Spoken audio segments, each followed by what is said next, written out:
우리에게 한계란 무엇일까요? 지금 한번 생각해 봅시다. 나폴레온 1의 아들은 귀가 들리지 않는 장애를 갖고 태어났습니다. 의사들은 그 아이가 평생 듣지 못할 수도 있다고 말하죠. 하지만 그는 들을 수 있을 거라고 생각했고 결국 장애를 극복해냈습니다.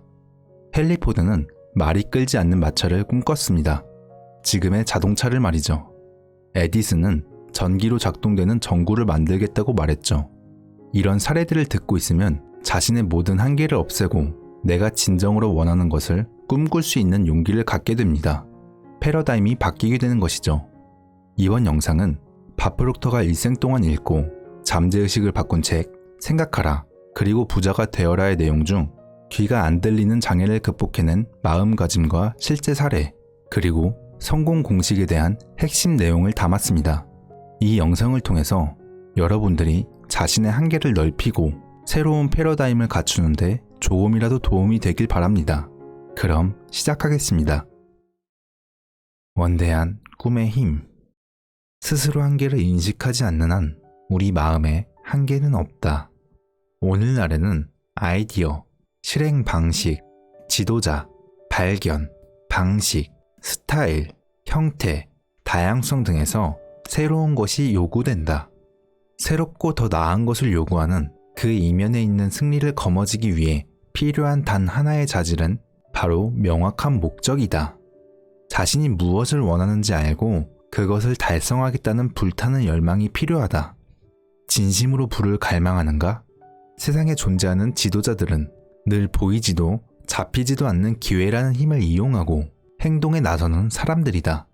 그들은 이런 기회를 잡아 도시, 마천루, 공장, 운송업, 엔터테인먼트 등 인생을 더 빠르고 편리하고 행복하게 만들어주는 편의시설로 치환했다. 부를 일구는 계획을 세울 때 다른 사람들이 당신을 꿈에서 끌어내리게 하지 마라.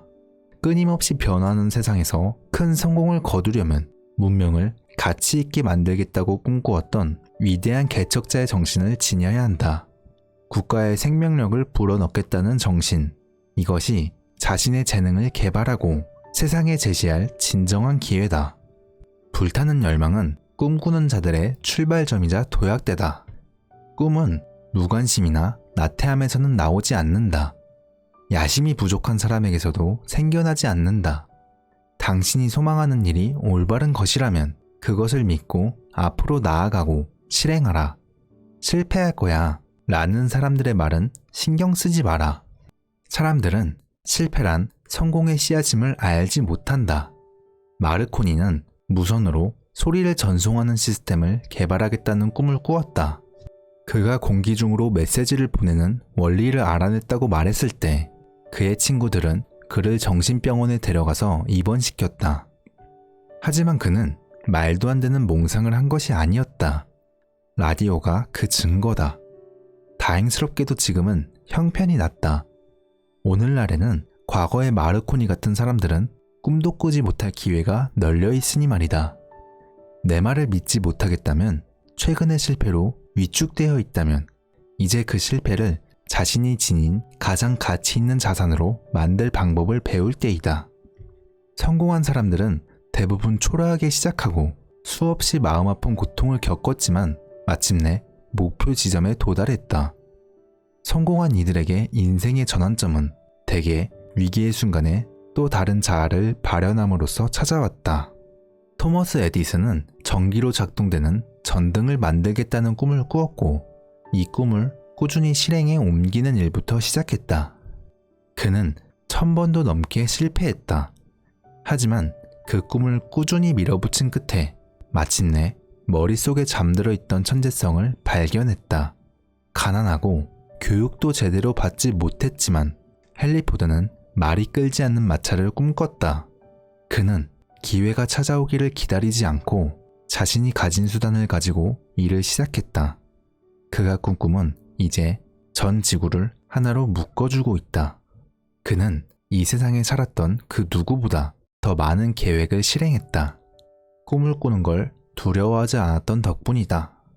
무언가를 소망하는 것과 그것을 받아들일 준비가 되어 있는 것에는 차이가 있다.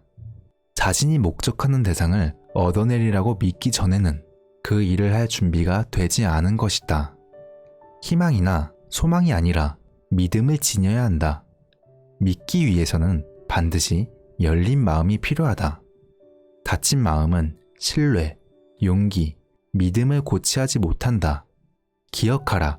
더 높은 곳을 향하고 부와 번영에 필요한 것은 노력 말고는 없다. 비참하고 가난한 삶을 받아들이지 마라.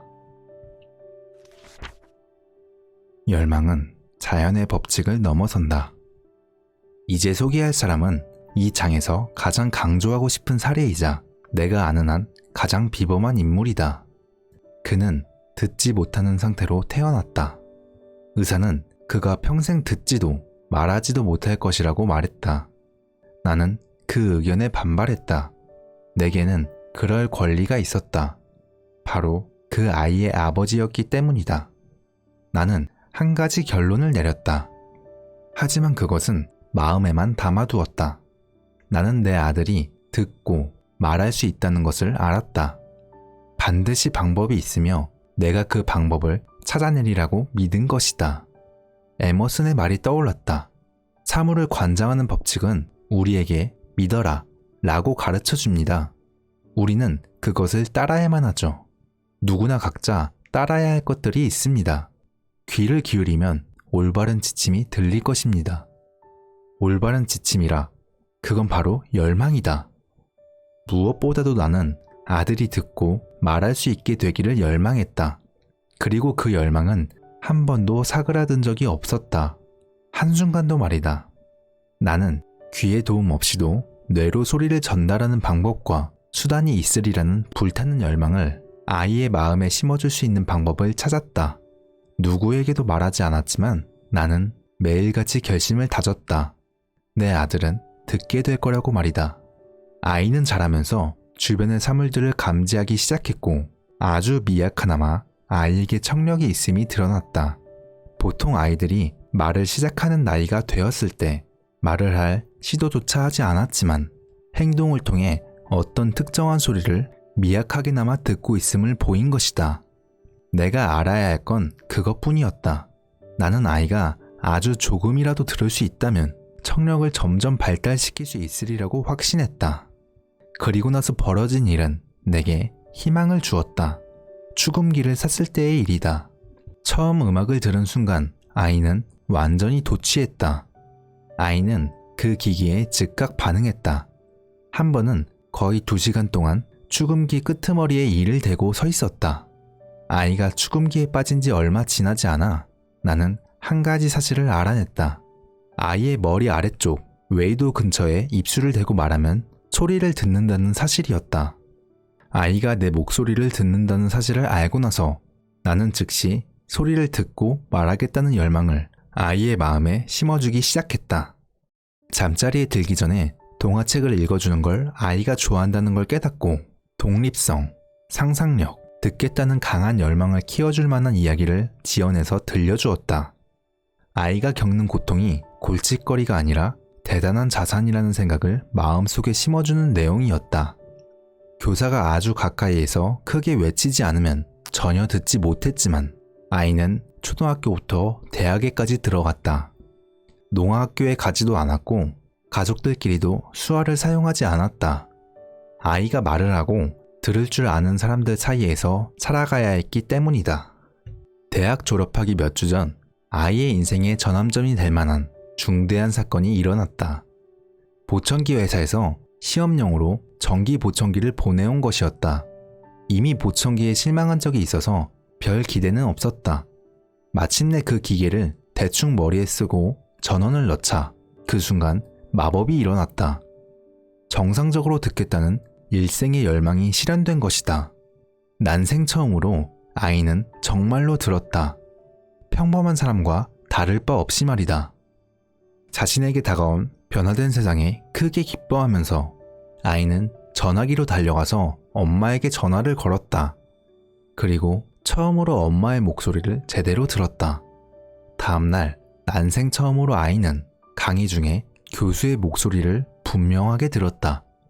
그리고 다른 사람들이 크게 소리 지르지 않고도 이야기를 나눌 수 있었다. 세상이 변한 것이다. 아이의 열망은 마침내 보상을 받았다. 하지만 그 위협은 아직 달성된 것이 아니었다. 아이는 자신의 장애를 자산으로 전환할 수 있는 확실하고 실용적인 방법을 계속 찾아나갔다. 새로이 발견한 소리에 세상이 주는 기쁨에 흠뻑 젖어 아이는 보청기 회사에 편지를 써서 자신의 경험담을 열정적으로 풀어냈다. 편지를 받은 보청기 회사는 감동하여 아이를 뉴욕으로 초대했다. 변화된 세상, 아이디어, 그리고 영감, 우리가 소망이라고 부르는 것이 마음속에 번뜩였다. 장애를 자산으로 전환시키는 사고 자극이 일어난 것이다.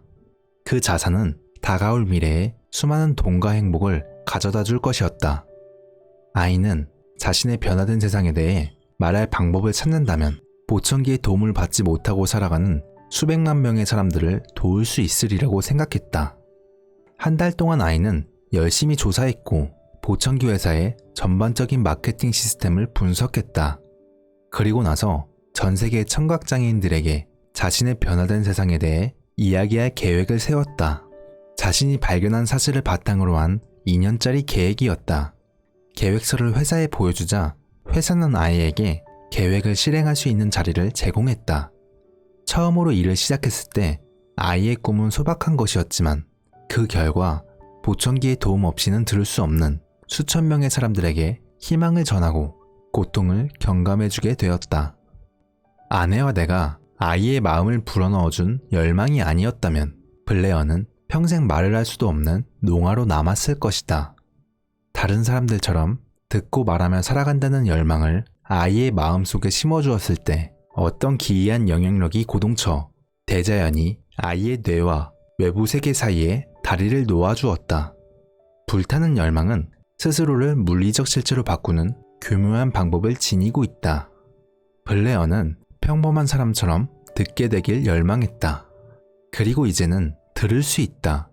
아이의 장애와 시대 상황을 생각해 볼 때 아이는 열망이 확실하지 않더라면 연필 한 뭉치와 주석 한 통 하나를 들고 길거리에 나설 운명이었을 것이다. 내가 어린아이의 마음속에 심어준 작은 하얀 거짓말, 그러니까 제 기능을 못하는 청력이 위대한 자산이 되리라는 믿음으로 이끌어준 그 거짓말은 정확히 실현되었다. 믿음, 그에 더해 불타는 열망이 실현될 수 있다는 생각은 옳고 그름의 문제가 아니다. 누구나 마음대로 선택할 수 있다. 열망을 재화로 바꾸는 6단계. 부에 대한 열망을 재화로 변화시키려면 명확하고 실용적인 6단계를 따라야 한다. 첫째, 돈의 액수를 정확하게 정하라. 그냥 돈이 많았으면 좋겠어 라는 식이어선 충분하지 않다. 둘째, 돈을 얻기 위해 어떤 대가를 치를지 정확하게 결정하라. 세상에 대가 없는 일이란 없다. 셋째, 돈을 손에 넣는 날짜를 명확하게 정하라. 넷째, 준비가 되어 있든 아니든 열망을 실행할 계획을 명확히 세우고 일단 행동으로 옮겨라. 다섯 번째, 지금까지의 내용을 글로 써라. 액수, 날짜, 대가를 간결하고도 분명하게 선언문으로 써라. 부를 일굴 계획을 명확하게 분명하게 서술하라. 여섯째, 선언문을 매일 2번씩 큰 소리로 읽어라. 잠자리에 들기 전에 한 번, 아침에 일어나서 한 번 읽어라. 선언문을 읽을 때는 이미 그 돈을 손에 쥔 모습을 보고 느끼고 믿어라. 특히 중요한 것은 6번째 지침이다. 아직 부가 찾아오지도 않았는데 어떻게 돈이 있는 것처럼 생각하냐고 불평하는 사람도 있을 것이다. 이 지점에서 불타는 열망이 도움이 된다. 진심으로 강렬하게 부를 열망하고 그 열망에 완전히 몰두한다면 부가 이루어질 것이라는 확신을 가지기는 어렵지 않다. 부를 바라고 부를 손에 넣기로 결정하고 그렇게 되리라고 확신하라. 인간의 마음이 어떻게 움직이는지 모르면 이 지침들이 터무니없이 보일 수 있다. 하지만 이 지침은 미국 역사상 가장 성공한 인물인 앤드류 카네기에서 비롯된 것이다. 카네기는 평범한 제철소 노동자로 초라하게 시작했지만 이 원칙들로 10억 달러가 넘는 부를 획득했다. 한 가지 더 알아야 할 사실은 토머스 에디슨 역시 이 6단계를 면밀히 검토했다는 점이다. 에디슨은 이 원칙들이 불을 축적하는 일뿐 아니라 어떤 목표든 달성하게 해준다고 말했다. 지금까지 생각하라 그리고 부자가 되어라 도서의 내용 중 개인적으로 감명 깊은 내용을 담아봤습니다. 여러분들이 목표를 성취하고 꿈을 이루는데 이 영상이 조금이라도 도움이 되었길 바랍니다. 이번 영상은 여기서 마치도록 하겠습니다. 영상이 도움이 되셨다면 구독과 좋아요를, 다음 영상은 추천 영상을 확인해 보시기 바랍니다. 감사합니다.